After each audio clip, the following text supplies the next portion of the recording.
but no, this That is so true.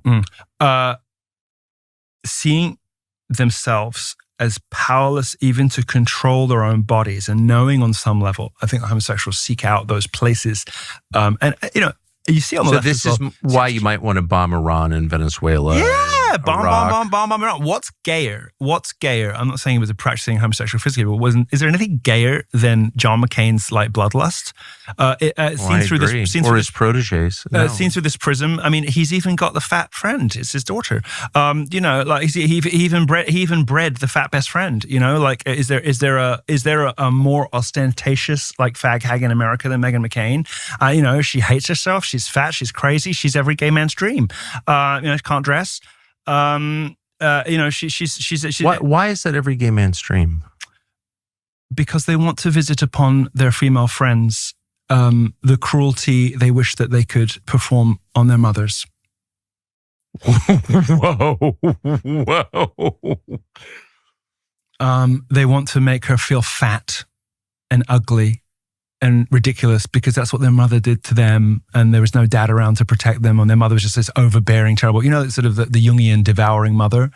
All of this has been banned in the United States, so I don't even think people are familiar with these concepts anymore. Right. So I'll try to keep it simple. Imagine a female like Lutheran pastor or a female Jewish rabbi, and they're this hey, it's great to grieve. That's for a TV show, but just like one of those, right?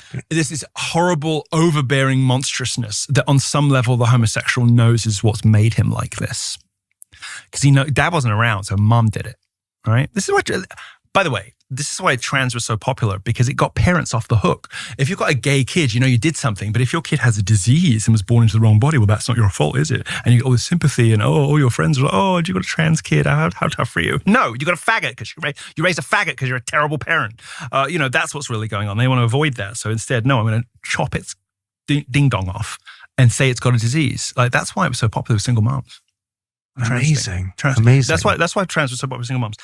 Because it got them off the hook. It means they didn't turn their son gay when they know they did. They know they did. They know they did. And the sons know they did.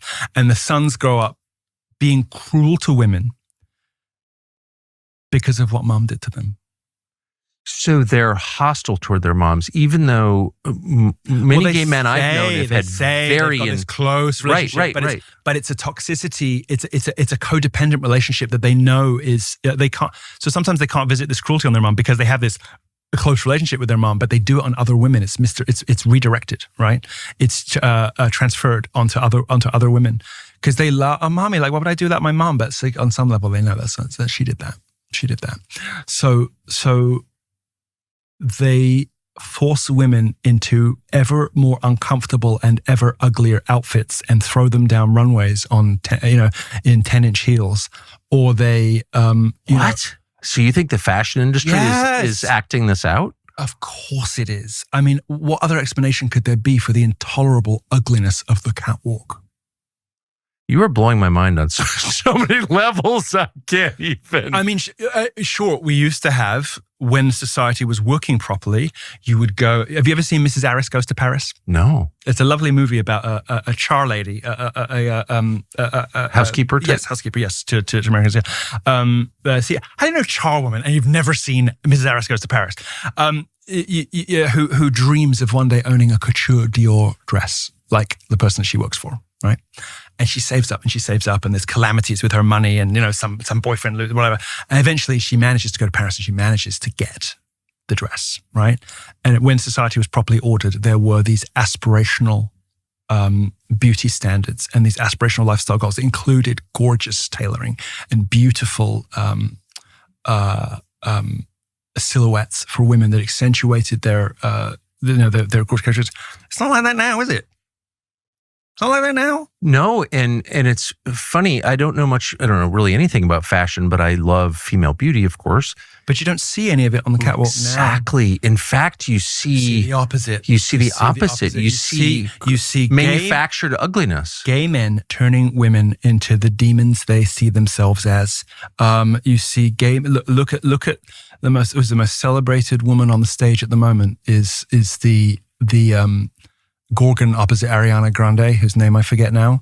You know, this Nosferatu, like black Nosferatu, who seems to be sucking the life force out of poor Ariana, who's I think going to die within the next few weeks. If you've seen that singer's physique lately, she's sort of. But this appalling apparition, Cynthia or something, I think. Of course, she's called Cynthia. You know, with these claws, you know, and you look at the silhouette and you're like, that's literally Nosferatu. It's literally Nosferatu. And I know a gay man did that. And of course, a gay man then put her on stage in Jesus Christ Superstar as our Lord. Did you know that? No. You've seen the person I'm talking about, right? No. Okay. Well, you'll Google it later. But it's this spindly, it's just straight up goblin looking black woman. Like, and I, you know, I'm not trying to have like a Roseanne moment, although she was right, you know, whatever. But this woman is like, you know, like ugly by any racial stage, just monstrous looking, right? Just what our mothers might have called deeply unfortunate, right? Yeah. I mean, practically circus level. And of course, she's the heroine of the $1 billion franchise now, Wicked, and she's on stage as Jesus. Which So it's an act of hostility, is what you're saying. Exactly. And so these gay men who feel the will of Gorgoroth inside them is like, do it, you know, and who go turn these women into the demons they see inside themselves, you know. The demons they see acting on. This is a lot deeper than I expected when I texted you to have this conversation. It's more than you would imagine from a guy wearing this t-shirt. No, it's not actually. And by the way, can I say one thing that's bothered me for years? When I was a child, there was a lot of creativity coming from gay men in the United States. Like it's all gone now. I know. And it's Dave Rubin is responsible. Not him personally, but I mean like. But do you know what I'm talking about? I mean, of course. And why? Because a lot of free thinking, and I was related to one of them, and I spent a lot of time in my house, lived in my house when I was a kid, and gay, died of AIDS, you know, and had a lot of problems. But I will say, creative, free thinking, like truly free thinking. Gore Vidal was like the archetype. This is Burkean. There are no Gore Vidals in gay world that I'm aware of. They're all like conformists and supporting the man. Like what? Well, the only ones these days are ex-gay. But do you know what I'm talking about? Yes, and it's Burkean. It's because creativity arises out of order. There has to be limits. And if homosexuality is not proscribed as wretched and kept at the fringes where it belongs, creativity dies. And what do you get? Because you don't have those people playing with the limits. You don't have the taboo breakers. You don't have the artists, the creatives living at the limits of society. They're brought instead, and I think the gay community, such as this, is one of the least creative, most conformist elements of our society. I never thought I would say that. They become the enforcers, just like they're the enforcers. They're the Praetorian Guard for Apple and Microsoft. Like, what the hell? Just like the white women of folklore, who you know are responsible for all evil, but they become like turbocharged Karens, you know, and it's the white women who welcome in the white single moms typically, but single moms generally, I think, who bring in a drag queen story hour.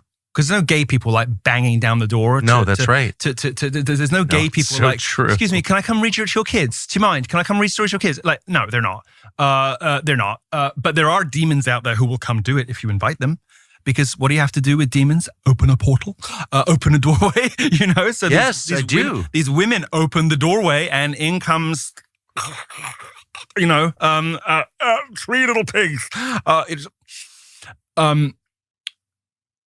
But the gays now have taken this role. They've taken the mantle over from, you know, what we used to. We used to say, didn't we? We used to say white single moms are the root of all evil, like as you know, kind of half joking, because of all the crazy stuff they support. But now it's homosexuals. I have to be honest with you. I bear some responsibility for this because it was me 10 years ago mainstreaming homosexuality into the Republican Party is the great regret of my life. More so than anything I've done to my own soul, which is a lot. It's the great regret of my life because it has given rise to horrors I never imagined. Let me say, Lenin said, you know, all revolutionaries come to hate their children. You know, well, the gay horrors that I've given birth to, Lady Margaret, Nick Fuentes, I mean, they keep me up at night. They keep me up at night.